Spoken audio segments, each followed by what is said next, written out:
Hi guys, welcome back to my YouTube channel. तो आज के इस वीडियो में हम डिस्कस करेंगे कि हमको कैसे एडिटोरियल पढ़ना चाहिए लॉ एंट्रेंस एग्ज़ाम्स के लिए, ताकि हम इसका ज़्यादा से ज़्यादा फ़ायदा उठा सकें, या और भी उन एग्ज़ाम्स के लिए जिसमें इंग्लिश एक इम्पॉर्टेंट रोल प्ले करता है। तो आज मैं आपको एक एडिटोरियल पढ़ के बताऊँगी, और आप भी अगर इस तरीके से रोज़ एडिटोरियल पढ़ेंगे तो हम डैम श्योर आपको 10 दिन में ही फ़र्क दिखेगा और आपके स्कोर्स भी इम्प्रूव होंगे।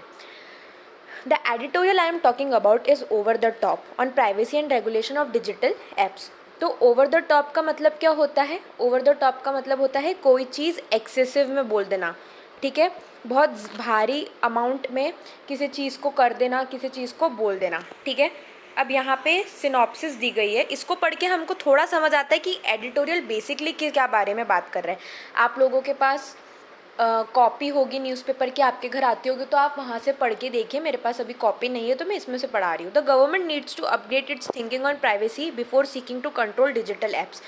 गवर्नमेंट को अपनी सोच को थोड़ा सा अपग्रेड करना पड़ेगा, थोड़ा ऊपर करना पड़ेगा प्राइवेसी के मैटर्स पे, इससे पहले वो किसी भी डिजिटल एप्स को कंट्रोल करे। इस लाइन का ये मतलब हुआ। हम आगे चलते हैं, ठीक है।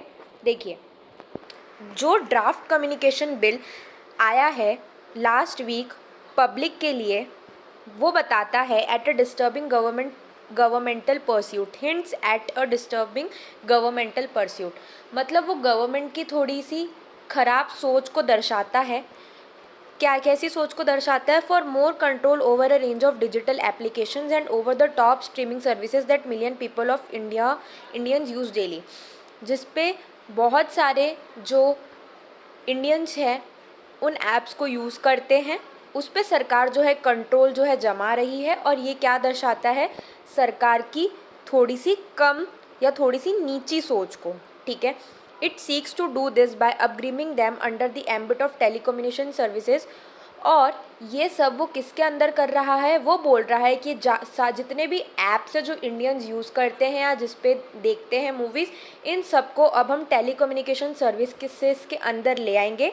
The operation of which would require a licence, जिसमें एक लाइसेंस की आवश्यकता होगी। The draft provision to go through this means, इसका मतलब क्या है कि जो भी व्हाट्सएप है, जूम है, नेटफ्लिक्स है, अब उनको क्या माना जाएगा? अब उनको टेलीकॉम सर्विसेज माना जाएगा, ठीक है। And so would be a whole range of that digital services that are anyway regulated by the IT Act। और जितनी भी डिजिटल सर्विसेज हैं उन सबको भी क्या माना जाएगा? टेलीकम्युनिकेशन सर्विसेज, जो किससे रेगुलेट होती है? IT एक्ट से रेगुलेट होती है। This the government wants to do, ये जो है वो सरकार करना चाहती है। कैसे करना चाहती है? By a definition of what constitute a telecom service. तो वो सारे भी ऐप्स को किस में कंस्टिट्यूट करना चाहती है? एक टेलीकॉम सर्विस में, ठीक है।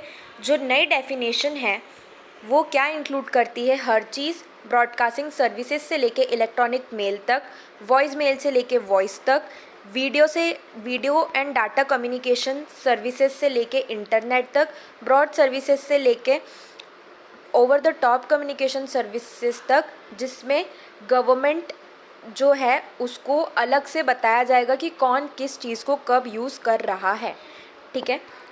तो ये हमने फर्स्ट पैराग्राफ पढ़ा। तो इसमें ऑथर जो है थोड़ा सा क्रिटिसाइज़ कर रहा है और बोल रहा है कि कहीं ना कहीं जो गवर्नमेंट है ये चीज़ गलत कर रही है, अपनी सोच को दर्शा रही है। क्या करके दर्शा रही है? सारे ऐप्स को टेलीकम्युनिकेशन सर्विसेज के अंदर लाके। नेक्स्ट पैरा पे चलते हैं। It is all well to state, ये कहना सही है कि जो गवर्नमेंट ने किया है कि कंट्री को एक नया लीगल फ्रेमवर्क की आवश्यकता है and not the existing one, ठीक है। गवर्नमेंट का ये कहना सही है कि हमको एक नया लीगल फ्रेमवर्क चाहिए। जो पुराना फ्रेमवर्क है इंडियन टेलीग्राफ एक्ट, उससे कुछ नहीं होगा 21वीं सेंचुरी के प्रॉब्लम्स को डील करने के लिए। बट यहाँ से सारा पॉइंट चेंज हो गया। ये भी देखना है कि सिर्फ टेक्नोलॉजी ही इवॉल्व नहीं हुई है, लेकिन एक डेमोक्रेटिक सोसाइटी भी इवॉल्व हुई है, जिसकी कुछ एक्सपेक्टेशंस हैं राइट्स के साथ, प्राइवेसी के साथ और ट्रांसपेरेंसी के साथ। ऑथर इस लाइन से ये कहना चाह रहा है कि भाई तुम करो, तुमको 21वीं सदी के लिए जो भी रूल्स रेगुलेशंस लाना है वो करो, लेकिन डेमोक्रेसी भी इवॉल्व हो रही है। यहाँ ऑथर ने डेमोक्रेसी का वर्ड क्यों यूज़ किया? क्योंकि ये प्राइवेसी को वायलेट कर रहा है, और प्राइवेसी आज के टाइम पे भी उतनी ही इम्पॉर्टेंट है जितना कि कोई आपका लॉ इम्पॉर्टेंट है। ठीक है, बहुत पुरानी बात नहीं है कि जो हाईएस्ट कोर्ट यहाँ पे किसकी बात हो रही है, सुप्रीम कोर्ट की बात हो रही है।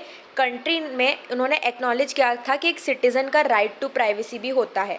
तो जब सुप्रीम कोर्ट खुद एक्नॉलेज कर रहा है तो आपको भी थोड़ा दिमाग लगाना चाहिए। ये ड्राफ्ट फिर भी डिसअपॉइंट करता है, बहुत सारी और चीज़ों पे ये डिसअपॉइंट करता है। अकॉर्डिंग टू इट, इस ड्राफ्ट के अनुसार फॉर एग्जाम्पल गवर्नमेंट के पास पावर है कि वो एक मैसेज को प्रिवेंट कर सकती है ट्रांसमिट करने से, इस बेसिस पे कि ये पब्लिक इमरजेंसी या पब्लिक सेफ्टी के इंटरेस्ट को वायलेट करता है। इस एक्ट में एक और क्लॉज है जो कहता है कि एक एंटिटी को हम ग्रांट करते हैं लाइसेंस टू अनइक्विवोकली का मतलब होता है क्लियरली उस पर्सन को आइडेंटिफाई करे जिस whom to it provide services. ठीक है, जिसको भी, जैसे आज मैं कुछ यूज़ कर रही हूँ, जैसे मैं आज यूज़ कर रही हूँ व्हाट्सएप, तो जो मुझे ये सर्विसेज प्रोवाइड कर रहा है व्हाट्सएप, गवर्नमेंट को पता चलेगा कि इन सर्विसेज को मैं यूज़ कर रही हूँ। इस क्लॉज की बात हो रही है। एक सिमिलर क्लॉज जो है आईटी रूल्स के अंदर पिछले साल लाया गया था, जिसमें मैसेजेस ऐप को रिक्वायरमेंट था कि वो आइडेंटिफिकेशन इनेबल करे, जिससे पता चले सबसे पहले मैसेज कौन भेज रहा है।